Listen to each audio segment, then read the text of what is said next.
E aí, caçadores de conhecimentos, vamos lá para mais uma questão de física. Desta vez vamos pegar física 2, a parte de calorimetria, certo? E na questão de hoje, que eu trouxe para vocês, a questão que caiu em concurso público na SESGran Rio em 2014.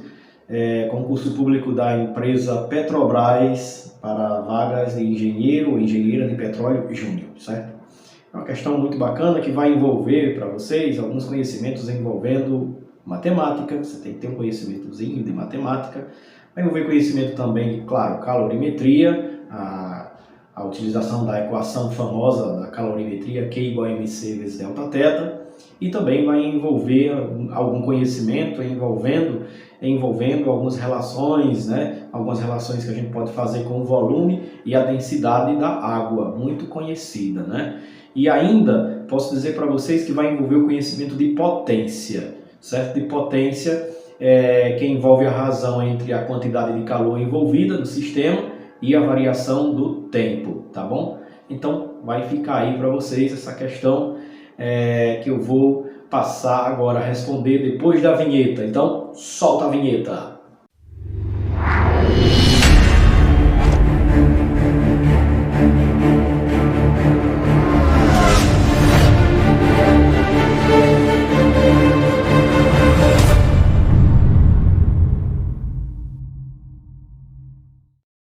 Vamos direto à questão, né? SESGran Rio, como eu já falei no início da nossa conversa aqui, SESGran Rio 2014, Petrobras, engenheiro ou engenheira de petróleo júnior.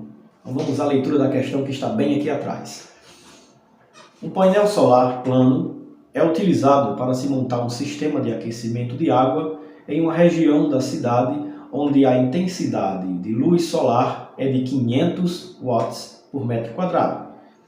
Esse sistema, depois de instalado, é capaz de transformar apenas 10% da energia solar incidente em calor. Isso aí também envolve um pouco de conhecimento de rendimento, certo? Um pouco de termodinâmica também, certo? Então, para medir essa eficiência, mediu-se o tempo necessário para se aquecerem 20 litros de água do sistema de 10 graus Celsius até 15 graus Celsius. Então vamos lá. Se o tempo medido foi de 2 horas e o calor específico da água é 4,2 joules por grama vezes Kelvin, cuidado com as unidades, a área do painel solar utilizado em metros quadrados é de aproximadamente quanto? Tá aí as alternativas para vocês. E vamos analisar aqui as unidades primeiro para poder responder a questão, tá bom? Então vamos lá. Ver o que nós temos aqui. O que nós temos é o seguinte, ó. Aqui eu tenho a potência por metro quadrado, são de 500 watts por metro quadrado, que isso aí seria a intensidade, né? E como eu falei para vocês, eu tenho um certo rendimento para isso, né? Que é de 10%. E eu tenho que calcular primeiro quanto de energia realmente por metro quadrado cada placa pode adquirir a partir do Sol. Então vamos fazer logo de imediato isso, certo? É um cálculo auxiliar para poder responder a questão. Então, vamos ver aqui. O rendimento é 10% desse valor da intensidade, né? Então a intensidade real, essa aqui primeira é a teórica, a intensidade real que cada placa vai arrancar para si por metro quadrado vai ser a seguinte, ó. A intensidade real é 10% dos 500 watts por metro quadrado, né? Então, resolvendo esse cálculozinho simples, a intensidade real vai ser igual, esses dois zeros podem ir embora com esses dois zeros aqui, ó, né? Vamos eliminar, aí eu fico com 5 vezes 10, 50. A intensidade real é 50 watts por metro quadrado. Para o nosso cálculo inicial, esse valor aí é importante, tá bom? Agora vamos lá, vamos continuar o nosso cálculo, né? Uma observação interessante que eu quero mostrar para vocês, é porque alguém pode estar se perguntando, é o seguinte: nós temos aí a temperatura em graus Celsius, a variação de temperatura de 10 graus Celsius para 15 graus Celsius. E na unidade do calor específico da água, eu tenho a temperatura ou a variação de temperatura em Kelvin. E aí a grande pergunta é, será que eu tenho que converter Celsius em Kelvin para poder responder a questão? Quando se falar em variação de temperatura, eu tenho o seguinte, eu tenho que a variação da temperatura em Celsius é a mesma variação de temperatura em Kelvin, na escala absoluta, tá bom? Então, não precisa converter, mas se você quiser converter também vai dar correto, a questão vai dar certo, tá bom? Mas não precisa converter. Então, outro cálculozinho auxiliar que eu vou fazer é o cálculo da variação da temperatura, delta-teta, que é a temperatura final, temperatura, né? Vou colocar teta para não confundir com tempo daqui a pouco, né? Teta final menos teta inicial. Então, eu tenho o seguinte, que a variação da temperatura para o meu caso aqui vai ser igual a temperatura final, 15 graus Celsius, menos temperatura inicial, 10 graus Celsius, e fazendo essa subtração, eu tenho que essa variação de temperatura é 5 graus Celsius, que também pode ser entendida como Kelvin, 5 kelvins, certo? Porque a variação da temperatura em Celsius é a mesma variação da temperatura em Kelvin, tá ok? Então, tá aí. Mais um cálculo auxiliar foi feito. Agora, vamos lá. O tempo está em horas. Como eu estou trabalhando com watts, eu vou converter o tempo em horas, de horas, né, para segundos. Então, para converter isso aí, eu posso falar para vocês que o tempo, a variação de tempo sendo 2 horas, isso equivale a 2 vezes, uma hora tem 3.600 segundos. Então, 2 vezes 3.600 segundos, o que vai me produzir aqui 0 e aqui 7, 2. 7.200 segundos. Tá aí, eu já também tenho o tempo. Ok. E vamos lá, vamos continuar o nosso cálculo aqui, né?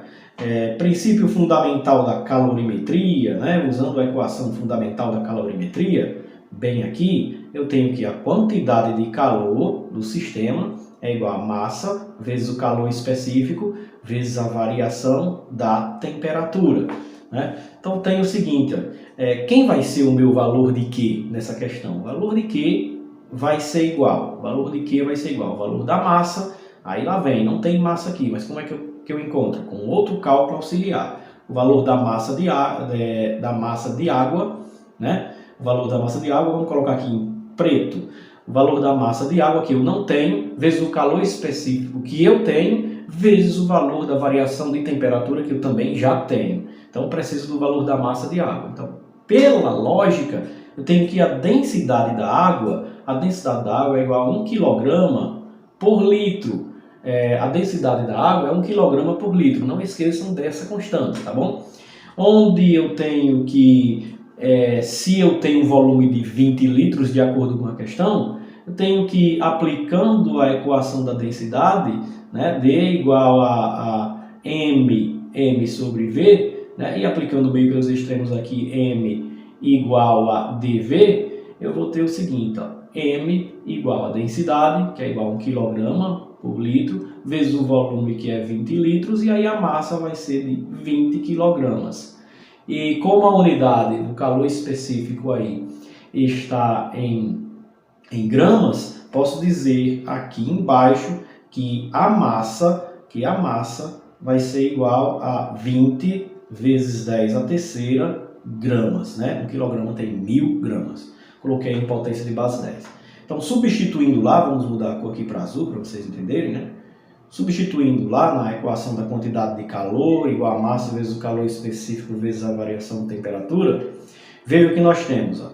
Valor da massa, que eu encontrei agora, 20 vezes 10 a terceira, 20 vezes 10 a terceira, valor do calor específico que tem na questão, vezes 4,2, né, joule por grama vezes Kelvin, vezes a variação de temperatura que eu encontrei aqui, vezes 5 kelvins. E aí a quantidade de calor, resolvendo todo esse cálculo matemático, vai me produzir 420 mil joules. 420 mil joules. Bom, feito isso, agora eu posso fazer o seguinte, posso encontrar o valor da potência. Então, a potência, como eu já defini para vocês, é a variação do calor por unidade de tempo. Aí eu tenho o seguinte, ó, potência vai ser igual Quem é a variação de calor que eu encontrei? 420 mil joules. Isso relacionado à variação do tempo, que eu também encontrei em segundos, 7.200 segundos. Então, fazendo a razão, aí eu tenho um valor aproximadamente 58,33. 58,33 watts. Agora, vamos pedir ajuda matemática. Deixa eu mudar a cor aqui para vocês de novo. Vou colocar aqui em azul. Azul não. Azul já está. Vou colocar em preto aqui em cima. Fazendo uma regra de 3, pedindo ajuda matemática, eu tenho aqui o seguinte, ó, potência metro quadrado. Potência metro quadrado. Potência que eu encontrei, 58,33. Quantos metros quadrados eu vou ter para essa potência? Não sei, vou encontrar para vocês agora. Sendo que pela minha intensidade real, eu tenho que, para cada metro quadrado, 1 está para 50 watts. Então, ó, resolvendo essa regra de 3 aqui, simples, de grandezas diretamente proporcionais, eu tenho que x vai ser igual a 58,33 relacionado por 50, e aí o x vai ser igual, dividindo e usando dois números significativos, igual não, mas aproximadamente, x vai ser aproximadamente, fazendo o cálculo direitinho aí, 1,2 metros quadrados. Olhando a alternativa correta, agora sim, mudando a cor para vermelho, observando a alternativa correta, letra B.